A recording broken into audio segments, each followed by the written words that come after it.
How do you stop translating in your head? Is it worthwhile to study a Pinyin chart? And how do you learn traditional characters after learning simplified?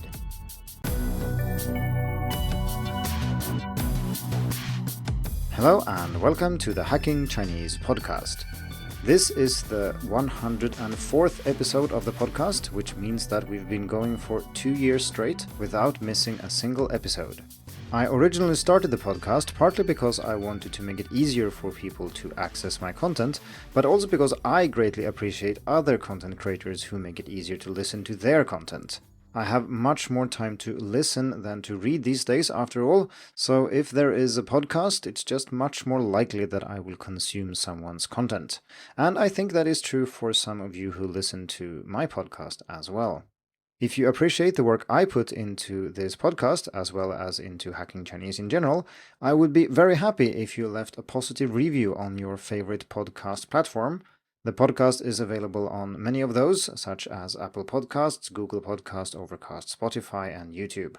Leaving a review or a rating, or liking or sharing an episode is very easy, just takes a moment, but it does help people to find the podcast and also encourages me to create more content. I create and provide this podcast entirely on my own for free and without ads or sponsors, but even if I can record, edit, and publish on my own, I do need your help when it comes to reaching more students and teachers.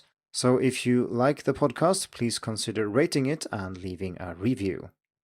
That being said, let's head over to the main content this week, and like I have announced previously, this will be a question and answer session, just like the anniversary episode a year ago was.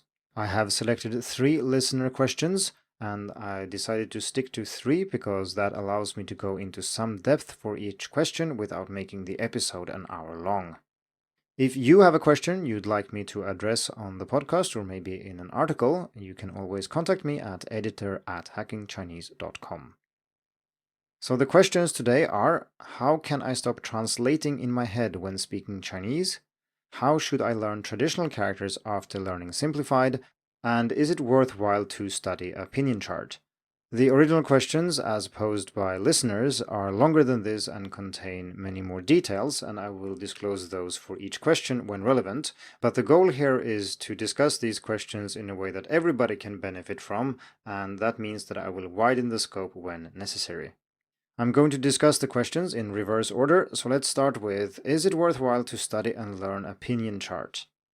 This question was submitted on YouTube by a user called Mar, and they are saying that the podcast is really interesting, and then they want to know if I recommend or think it's relevant to learn the Pinyin chart. Before I answer the question, yes, I am publishing the podcast on YouTube as well. It's just the audio with a static cover image, but it is there if you want to check it out. So I can imagine that this question looks a little bit odd, like why would you learn or study a Pinyin chart? Well, there are some obvious reasons, and let's maybe start with what a Pinyin chart is, because that might not be obvious if you just started learning Mandarin. So Mandarin doesn't have that many syllables. If we ignore tones, there are only some 400 syllables. Now, if you're not in the habit of counting syllables in various languages, you wouldn't know that, but that is a very low number, and that means that we can actually list all the possible syllables in Mandarin fairly easily on a chart. You will then have all the initials on one axis, and you will have all the finals on the other one, and then you can cross-reference and find all the syllables. And so the question here is why you might want to study something like that. And there is one obvious answer, and that is that you can study the syllables in the language and listen to them and mimic them if you have a chart which is interactive and has recorded audio. And that is rather obvious, and I think most people know about that. And I will provide a link in the description to a Pinyin chart that you can click on each of the syllables, and it will give you the 4 tones for that specific syllable, and you can listen and mimic or whatever you want. But this is essentially the same as having a list of syllables and listening to them for reference, and I think everybody understands that that might be a good thing. So I think there's more to this question than first meets the eye. It is a pretty good question, and I think there is a reason to study the chart itself. This will be rather hard to talk about without referring to the chart itself, and it's not something I can easily convey just with my voice, so I suggest that if you're not familiar with Pinyin charts in general, look one up, preferably the one I linked to in the description. I'm not going to discuss specifics, but I am going to point out some things that are not obvious. Because what a chart shows is basically the sound inventory. So that's just a fancy word for saying which sounds and combinations of sounds are possible in Mandarin. And that also shows us which are not possible, and this is less obvious maybe, and might be something that you haven't thought about. This would then be represented by empty spaces in a pinyin chart. And some of these are rather arbitrary, or at least appear arbitrary, or they have no real significance for us as students, even though it might be interesting to note them. So for example, we might note that the initial F behaves a little bit differently from the other initials next to it. So phonetically speaking, B, P, M, and F are rather similar. So B, P, they are both produced with the lips, and M is also produced with the lips, and then F is pronounced with the lower lip touching the upper teeth. So they are kind of produced very far forward, and the lips are involved in some way. But then we can see for many of the syllables where we have B, P, and M, we simply lack F. So we do have bao, pao, and mao, but there is no fao, for example. There just is no such sound in Mandarin. Same is true for I, so we have bai, pai, mai, but there is no fai. Sounds very strange if you studied Mandarin for a bit, but logically speaking, there is no real reason there wouldn't be a sound here. These can be interesting, and if you're studying historical phonology, things like this can be really fascinating, but it's not terribly useful for us as students. But there are other areas on the Pinyin chart that are very useful, and I'm going to point to two of them, or well, one area in general, and then say two interesting things about it. So if you look at your Pinyin chart and you find the rows for J, Q, and X, and then you also find the rows for ZH, CH, SH, and R, you will see that they don't overlap. That means that if you have a certain final with these initials, they don't overlap. So we have the final A, for example, just an A. That exists with the ZH, CH, SH series, but it does not exist with J, Q, and X. So for example, we have ja, that's ZHA, but there is no JA sound. The closest we can get is ya, so that's IA, and then we do have JIA, but then there is no ZHIA. So you can see that these are in what's called complementary distribution. That means that they don't overlap and they kind of complement each other. This is important for learners because, acoustically speaking, these initials are very similar, and if you just hear them in isolation, it's very hard to hear a difference. That also means that they are hard to pronounce differently, especially if Mandarin is not your native language. However, this is actually not a problem because you can always rely on the final to know what the initial is. So again, with the same example as before, if you hear ya, so that's IA, you know it has to be J, Q, or X. It cannot be ZH, CH, S, H, or R. And similarly, if you just hear an A, it cannot be J, Q, and X. It has to be one of the others we've talked about.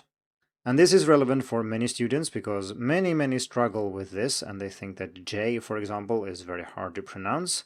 And it is, but you don't have to really nail it. You could say the same initial here. You could pronounce J as ZH, provided that you also get the final right. So if I were to try to do this, it would sound like ZH and then IA, so this syllable does not exist. It would be something like ja, and I think most people will hear that as jia, that's J-I-A. And if you spoke like that, people would be able to understand you without too much trouble. So the second thing I want to point out, and you might have already noticed this, is that there might actually be some overlap depending on how the Pinyin chart you are looking at right now is designed. And the two overlaps would be the final spelled with just an I. So if it's ZH, that would be pronounced zh, and if it is with a J in front of it, it would be ji. But like you can hear, the zh, that sound is not very similar to the I in ji, and they are of course different finals. They are just spelled the same way. It just happens to be spelled the same way. Because they are in complementary distribution, this is not a problem. We can spell them the same way and it doesn't cause trouble, provided that you know about this, of course. Native speakers do, and this system was designed for native speakers, and therefore it's not a problem. The second place you might see an overlap is with the final spelled with a U, and that would be zhu if it's ZHU, and it would be ju if it's JU. So these look the same on the page, but as you can hear, zhu, ju. These are not the same. So the U that comes after ZH, it's a back vowel, U, and the one that comes after J is a U, so that's a front rounded vowel. And they are clearly different. Again, this of course causes trouble for students because beginners tend to forget if the dots on top of the U are there or not. And in the case after J, Q, and X, there are dots there. I mean, the pronunciation is as if there were dots, but when we write standard Pinyin, the dots are not written out because it's considered, overkill. We know, or at least native speakers know, that the dots are there. So like I said, this question is good, and I do think it's worth studying a Pinyin chart, obviously for the sound references and for checking which syllables exist, but also to check which syllables do not exist and to see how the syllables and initials and finals, how they relate to each other. And this is actually something I did talk about in my pronunciation course, and that is in episode 5 in section 3 for those who have already enrolled. For the rest of you, you can check out pronunciation.hackingchinese.com. Obviously, I don't recommend that you memorize the Pinyin chart or something like that, but learning the syllables, learning all the initials, finals, and having a look at how they relate to each other is definitely useful. Okay, so let's move on to question number 2, which is about learning traditional characters after learning simplified. This question was sent by email from a student called Nadav, and they have studied Chinese for some time, and now they want to learn traditional for various reasons. And they have reached a fairly advanced level, HSK 6 is mentioned in the email, and they want to be able to read things in traditional characters, but they've studied simplified all the time, and they're asking how to go about this. And I will try to answer the opposite question too. What if you've studied traditional and want to learn simplified? And I will also try to answer the question from a beginner perspective. So let's start with the basics here. I normally recommend students to learn the character set they think it's most likely that they will have practical use for. And that basically means that most people should learn simplified, unless you're planning to go to Taiwan or study traditional for some other reason. Then you can of course start learning that first. When you first start learning Chinese and you look at simplified and traditional, it looks like they are completely different systems and that learning one is basically unrelated to learning the other. This is definitely not the case, and the more Chinese you learn, the more you'll realize that this is true. And when you've reached an advanced level, learning the other set, regardless of which it is very easy. And I'm not saying this just to make you feel good or anything. It really is quite easy, at least if we're sticking to typing and reading. Obviously, if you want to learn handwriting and you come from simplified and go to traditional, that will take longer. But compared to, say, learning simplified in the first place, learning traditional is child's play. The reason for this is that even though the differences might look very big, this is largely because the comparisons you've seen are cherry-picked. Someone has taken the most difficult cases and compared them with the simplest simplified characters and said, oh dear, this is really hard. Whereas in fact this is quite rare. In fact, the top 10 most commonly used characters are identical in both sets, and that's true for most characters. For the rest, a vast majority of the characters that are different in systematic ways. And I think most of you have probably seen this. So for example, if we take the radical yen, that means speech or words, that is written with 7 strokes in traditional, but only with 2 in simplified. And even without being told, I think most people can see that the simplified version is a shorthand form for the traditional one, and this is very easy to learn. And once you've learned that one, you automatically get dozens of characters for free, because then this is on the left and everything on the right remains the same. And then if you learn the most common cases like this, which you will do very easily, you will learn hundreds of characters in the other set almost without any effort. This doesn't mean that everything is very easy though, because there are around 500 tricky cases or so, and with tricky cases here I mean things you can't really predict or that behave in a way that you kind of need to study individually to make sense of it. I wrote an article about this a while back where I included some resources and some lists that you can use for this, and I've put a link in the description.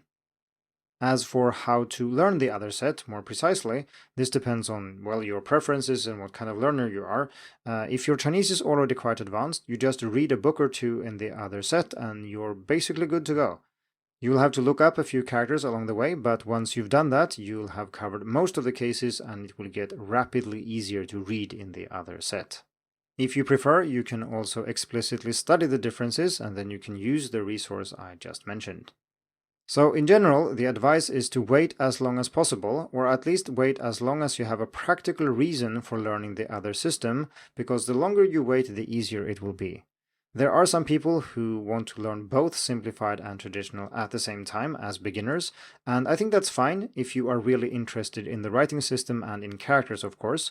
If you are not, this will severely delay your learning in other areas. And I think most people spend too much time learning the written language and spending too much time on vocabulary, especially on writing as it is, so I'm not going to recommend that people do this. And the general advice is to stick with one of them for as long as you can. Then, when you need to, of course, you just learn the other.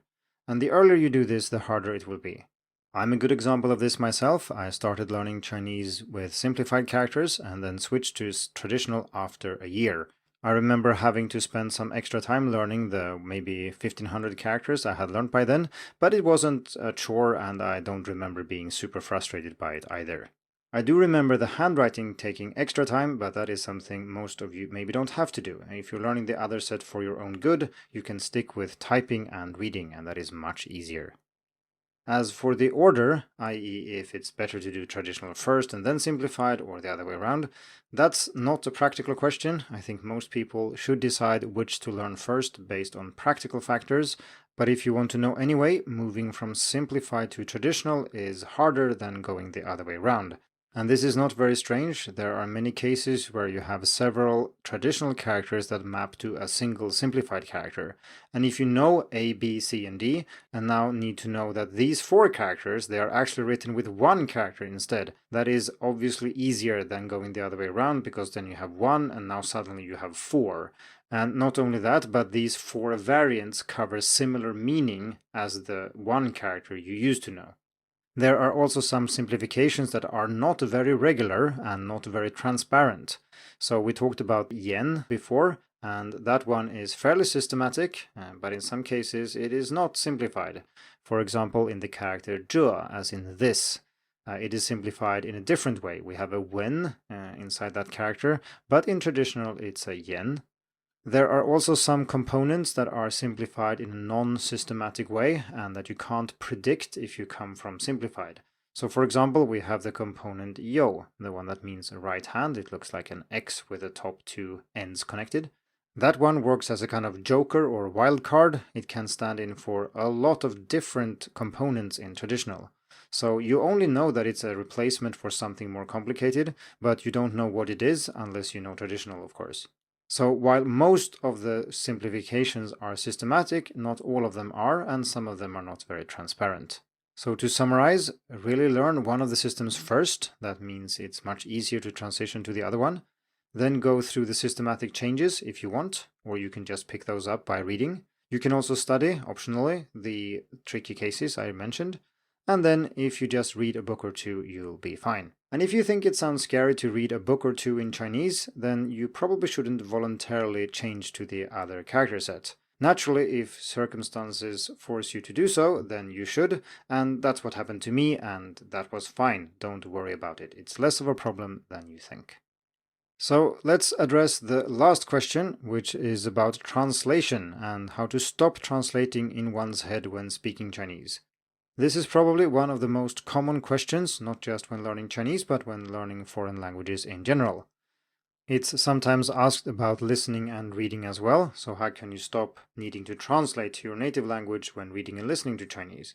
And I think the answer is about the same for both of these, i.e. that this is something that will come with time automatically, and the reason that you're translating is that your Chinese isn't good enough yet.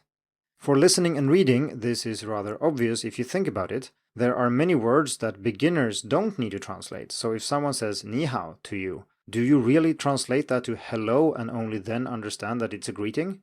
Probably not. And the reason for that is that this word is a word that you've heard probably since before you even started learning the language. And when you've been exposed to other words in the language much more, this will happen to these words as well. So don't worry about it, just listen and read more and you'll be fine.